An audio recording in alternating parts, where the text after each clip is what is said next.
What up, legends? Welcome back to another video. We have a few more planned for the rest of this week. Hopefully I can get my internet sorted by then.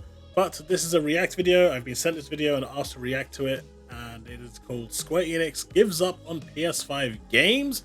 This is by DCG, so let's get on with it. And if you do enjoy the content, do want to support what I do, hit that like button, subscribe, help me reach that 7,000 subs. Would really appreciate it. Hit that bell to stay up to date with all content I release, and off we go.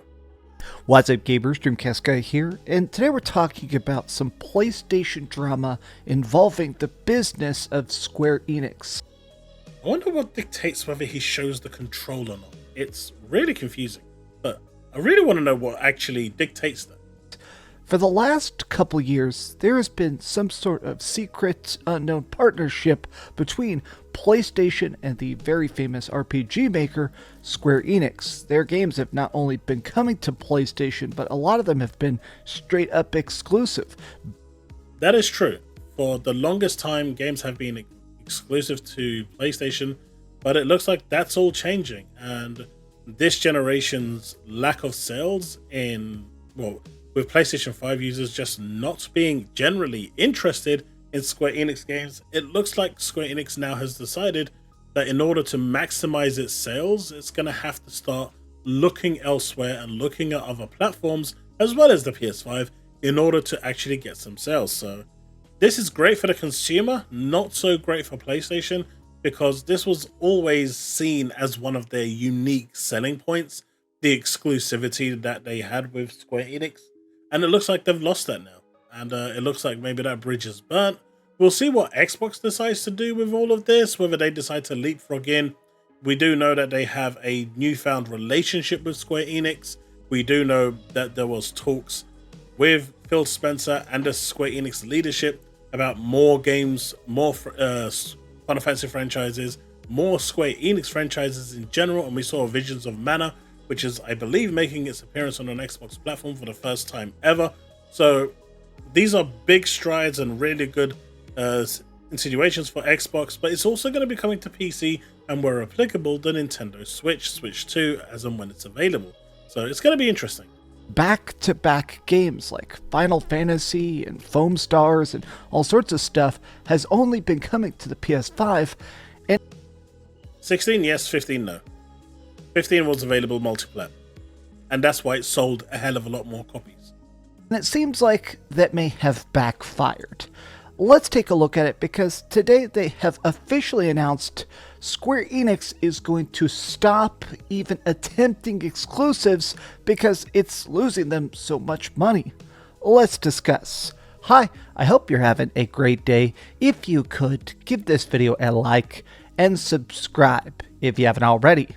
Now, this news just came out a couple hours ago, and to be honest, it feels like the internet is mostly celebrating it, because it sounds like this new direction, the idea is to try and make it so anybody who wants the games can buy it.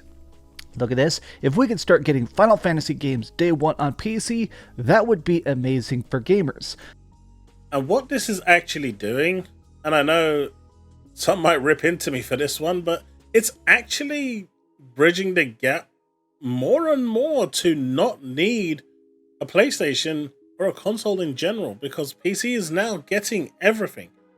And it is the best place, I guess, to play these games, with the fact that the more you spend, the more you get. Now, obviously, at a £500 form factor, the consoles, in my opinion, are still the best place to play it if you're looking for that graphical fidelity. But still, like, the more games that are coming day and date to PC, the more that Microsoft strategy that's been badgering on for some time in, having that console there for those users that want that console experience, but also supporting PC, really seems to be shining through right now. Now, personally, I'm obsessed with Final Fantasy. It is my favorite franchise of all time. So this idea of making PC ports alongside the main games, this to me makes perfect sense. I mean, like what they're doing right now with Final Fantasy 16, where they completely made the game and all DLC on PS5 and then rebuilt the game for PC, stuff like that is a weird gap. But a lot of people are being like, all right, Sony is going to try and buy their entire company. I don't think so, but let's actually take a look at this article. So, I mean, technically, that is what Microsoft did with Bethesda, right? They went in, and when Sony tried to make it exclusive, they just went out and bought it. If Sony actually didn't try to make Bethesda, Starfield exclusive, I've got my doubts whether, I know Bethesda wanted to be sold, but I don't think they would have been sold to either Microsoft or Sony. And I have my doubts if that transaction actually would have happened. I think at this point, someone else would have acquired them. Whether the situation would have changed in terms of where they are right now is unknown. But if we're looking at the root cause of everything that's gone on with Bethesda right now, the nexus point was the Starfield exclusivity, which was instigated by Sony. So if you really want to blame someone, the chain of causality was there. That was where the nexus point is to start. So with Square Enix now going this way, I don't see them wanting to sell out to Sony because they're in their own financial bubble trouble anyway. So going into bed with someone else right now probably isn't the best. And let's be realistic, they stand to make a hell of a lot more money going, completely multi-platform than they will by just selling on a platform where no one wants to play their games.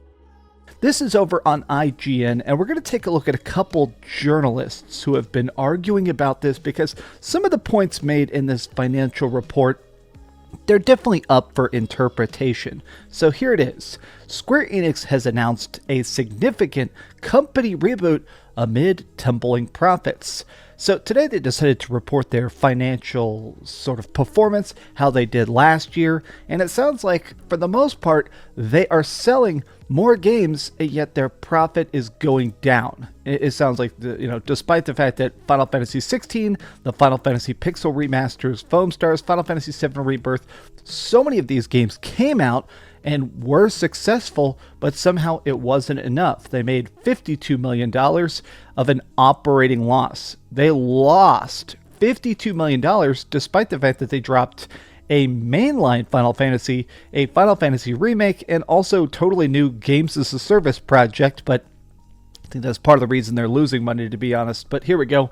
Final Fantasy 16 and Rebirth both launched exclusively on the PlayStation 5, and Square Enix has announced sales for FF16, and they said that went well, but they've been pretty secretive about how successful on paper the FF7 Rebirth project has been.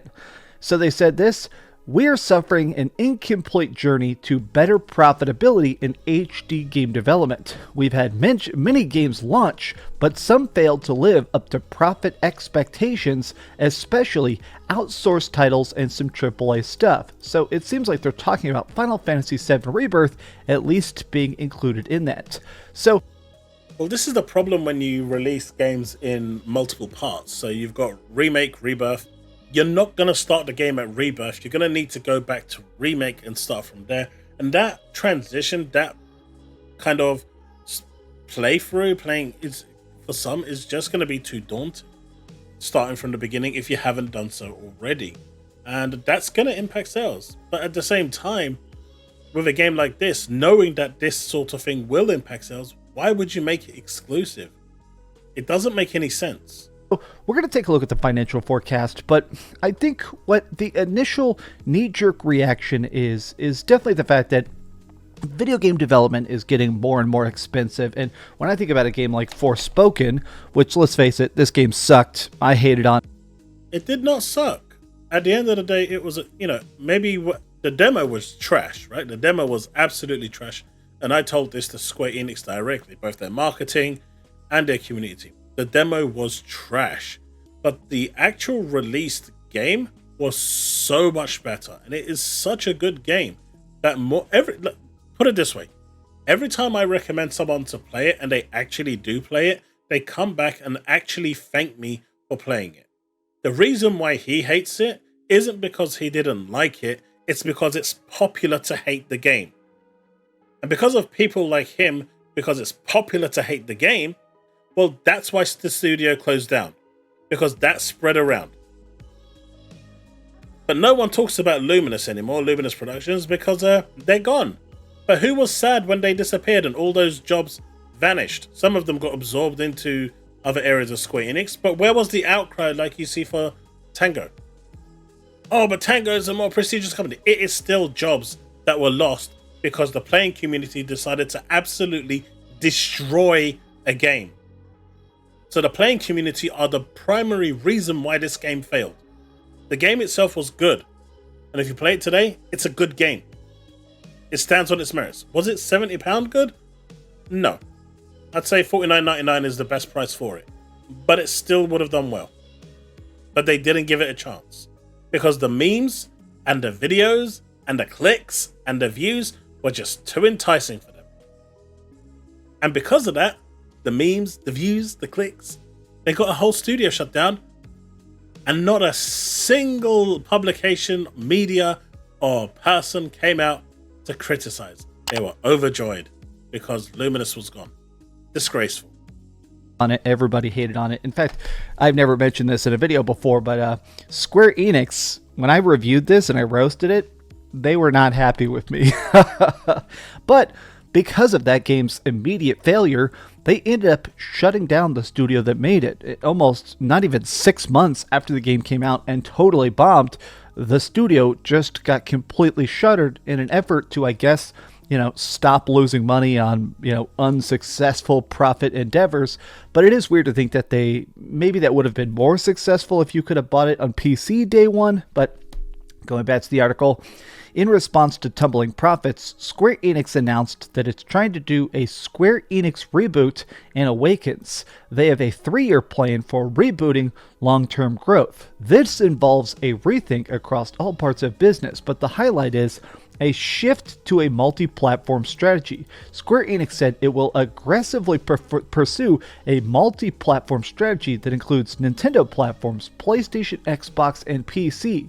Now, it is interesting that we are about to get the next Nintendo Switch. There have been a lot of very confirmed leaks that the Nintendo Switch is actually going to be a little bit more powerful than the PlayStation 4, a little bit weaker than an Xbox Series S. So it will definitely be able to play bigger open world games like a lot of the more recent Square Enix projects have been. But a lot of people are actually talking about this because there is a little bit debate as to how successful or unsuccessful these games have been. Right now, Final Fantasy is still on top. Final Fantasy is definitely the big money maker for Square Enix, but they did also launch Dragon Quest Monsters, The Dark Prince, which I'll be honest, I completely forgot existed. But it sounds like the major thing is that the typical money makers for Square Enix has been their B-tier stuff. The stuff that's definitely not getting like crazy headlines, but things like their MMO, Final Fantasy XIV, I love that. It has a subscription, so a lot of times they make hundreds of millions of dollars on that. It has been a down year for the game because the next expansion comes out this year. There's always that lull where before the next big release, everybody stops playing temporarily to kind of save up their energy for the next big push. But here's the other thing. They put a lot of money into Dragon Quest Champions, Final Fantasy VII Ever Crisis. Essentially, a lot of their cell phone stuff ended up bleeding money. Well, here's journalist Paul Tassi. One of the reasons why their mobile games don't do so well is because they become a job. Unlike most mobile games, that you pick up and play and you can get done with your dailies and done with what you need to do in like half an hour, max an hour. With the Final Fantasy Square Enix mobile games, they are literally 24/7. War of the Visions, that game at times required you to play overnight, like leave it running, grinding, and they even put a screensaver mode on and a battery saver mode on, so the game actually dropped down to like 5-10 frames per second, and the screen basically almost turns off to save battery, while you basically set it to run that same dungeon repeatedly like 100 times, because that's what you needed to do in order to be able to get the materials, the rewards and stuff like that from the actual event or from the actual challenges. It's too much, and they don't understand that that is not the way to do it. I really enjoyed Ever Crisis, the mobile game, but I quickly realized it was starting to become a job just like War of the Visions, and so I stopped. They really need to find that balance, and if they don't, none of their mobile games are going to be successful. It's just really it, really. Chiming in about why he thinks that people are not understanding the raw basics of it. They just didn't sell enough games. They straight up said, hey, we're selling games, we have hype, we have numbers, we have fans that are dedicated to us, but we're just not able to compensate for how much it costs to make this stuff. Being on a singular platform, even if let's actually assume that PlayStation is paying 20%. Let's assume that Sony is stepping in and saying, hey, if you put FF7 Rebirth or FF16 exclusively on our platform and it costs, just for easy math, let's say it costs $300 million to make. That means they're paying, $175 million to have that as an exclusive. That's a lot. Or even if they are just taking over the marketing branch, that is still hundreds of millions of dollars saved because marketing is very expensive. I still think it's bizarre to think that as big as these titles have been, as successful as FF16 has been just when it comes to conversation and hype and for raw sales in general, it's not enough to keep up with these hundreds of million-dollar budgets. Look at this. Your headline is straight misinformation. Zubitech, I like him. He tweets a lot of stuff that's very PlayStation-centric. He's also a big baby. The moment I called him out for making light and fun of the people that lost their jobs, and he tried to console war with that when the layoffs were happening, my dude immediately went and blocked me. My dude is a straight up bitch. That's what he is. He's a straight up crybaby bitch. He kind of defends PlayStation more than your typical person, though. Profit dropped. They announced a multi-platform plan. They cite low profitability. I don't know what else you need. They cited specifically why as reposted. Because two segments saw profit declines does not mean they're entirely responsible for profit declines. And sales increasing are not the same as profits. You're not reading this correctly. Essentially, basically what Paul Tassi here is saying, shut up. Shut up, bitch. Shut up, bitch. And he's basically saying you're dumb and you need to step down and stop making yourself look like an ass because you clearly do not understand the context of what is happening here. You don't understand what you're reading. You don't understand what is being said. Get back in your lane. Get back in your little alcove. Go back into your hibernation because clearly you're not understanding simple English writing. And I understand this exactly the same way as Paul Tassi is. I have seen some PlayStation fans in general a bit confused by this push because it does seem like the only reason they're confused is because they've lost their exclusives, right? They're losing all of their exclusives. That is why they're confused. They are losing all of their exclusives. And you gotta love to see it. You do. You gotta love to see it. Sony is in an odd spot. PlayStation is gigantic. The PS5, if you actually look at console sales numbers, they go up and up and up. Just in general, the PlayStation is the biggest console on the planet. And they don't buy games. 50 million consoles and they don't buy games, because if they bought their games, this wouldn't be a problem right now. But they're not buying their own exclusives. They're just not.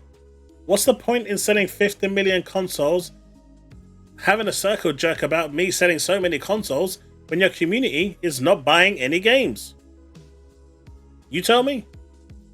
I think the Nintendo Switch obviously still is earning a ton of money, but sales of the Nintendo Switch have been down because there's no real big Nintendo Switch games this year. There's not like a new Pokemon or a Mario or a Zelda like the typical system sellers. There's nothing like that. To be fair, every household now probably has about 15 Nintendo Switches. I genuinely don't understand how many more you can actually sell of that unit. At some point, it's going to decline. But don't worry, the Switch 2 is coming either the end of this year or early next year, and then they'll sell another 150 million of those without a doubt. But at this point, every household has like 15 of them. So and everybody's waiting for the Nintendo Switch 2, so nobody's buying the Nintendo Switch. So if you're actually talking about the most active spending consumer base in the gamer console market, it is the PlayStation 5. So I think Sony betting on this partnership was a smart move. Square Enix doesn't believe in that. Just didn't pan out. I think everybody is still trying to make games as a service, and Square Enix has had some very unsuccessful games as a service over the last couple years. Not just Foam Stars, but they tried, what the heck was, I can't remember, Babylon's Fall, they had Avengers, Foam Stars, just to name a few. Babylon's Fall. They did like an online MMO, terrible. And it wasn't supposed to be an MMO either. You would equip a bunch of swords at once. I'm not even going to explain what Babylon's Fall is because I'm the only person that played it, and then it just got deleted off the internet, and they shut down that company as well. Oh, shut up. Square Enix is in an odd spot where I do think this experiment will work, and I want to explain why. A lot of people go to Walmart at like 6 p.m., right? Okay, I'm going to make an analogy here. So you go to Walmart at 6 p.m., even if a lot of times they are 24 hours. You could technically go there at 6 a.m. or 3 a.m. or midnight, or you could go there at 3 p.m. But here's my point. A 24-hour business gets more business. It gets more foot traffic because you're not worried. Are they open? Oh, I need this. Oh, there's this 24-hour store up the road. Let's just go there. My thinking is this. When you go fully multi-platform, your sales increase across the board, not just on your particular platform. I think this is actually going to lead to more PS5 sales. It's going to lead to more PC sales. I don't think it's going to really sell anything on Xbox, but it'll... Of course he's not going to think it's going to lead to any Xbox. I mean, how much of a pony can you actually be? How is this game going multi-platform going to increase PlayStation 5 sales? If anything, this is going to increase PC, the amount of people picking this up on PC. It's going to be the best place to play these games, period. Unless the next generation consoles can rival that of PC, if you have a capable PC, why would you at this point go and buy a PlayStation 5? Even if, let's just hypothetically assume that these games were exclusive to the PS5 and they are releasing day and date on PC and PS5. Why would you go buy it on the PS5, which is an inferior machine to your PC? Like, how, on what planet does he actually believe that it is going to increase the sales of the PS5? This is just delusional thinking here. This is going to impact PlayStation 5 sales. If you're a Final Fantasy fan and that is the primary game that you play, and that is literally the game that, you spend most of your time playing, why would you buy a PlayStation 5 or 6 when you can get it on PC and get a much better experience? Unless you're looking for that console experience, which some will, and they will buy the console for that experience, I don't see it. It'll even sell more on Nintendo Switch because now people don't have to wonder, is the game on my preferred platform? If you know everything they're doing is multi-platform, I think it does encourage you to be more instinctual in your purchase. Okay, I'm not going to have to research, when's this coming out? What system? What is the DLC? Does it have platform-specific content? And he's actually right there. This is one of the reasons why I actually buy every platform when they release it, every generation. Like this generation, I got the Switch, the PS5, the Series X. I even had Stadia, right? I buy everything. I have access to everything because I don't want to go into a shop and see if this game is available for the platform that I own. I just want to be in a position where I can go. If I see a game that I like, I will just buy it. I don't have to care if it's exclusive to A, B, or C. I can just buy it. And what he's saying here is true. If it's available multi-platform, at that point, you don't have to care if that game is available on your platform because you know it is, and you can just instinctively go and look for it and buy it. I genuinely do believe that multi-platform games sell better, not just because they're in more places, but because it's easier to understand for the casual consumer, which is a huge demographic, where and when you can buy it. But these have just been some off-the-cuff thoughts. Personally, as a big Square Enix simp, I think this is fantastic. Honestly, I love, love, love Final Fantasy, so if more people can play it, especially PC side, I think this is a gigantic W, and a lot of the comments online seem to be very positive about this as well. My dude is really, really trying not to praise Xbox here, or just give it Xbox any form of credit at all. Like nothing. Well, but what do you guys think about the future of Square Enix, and is this enough to save it?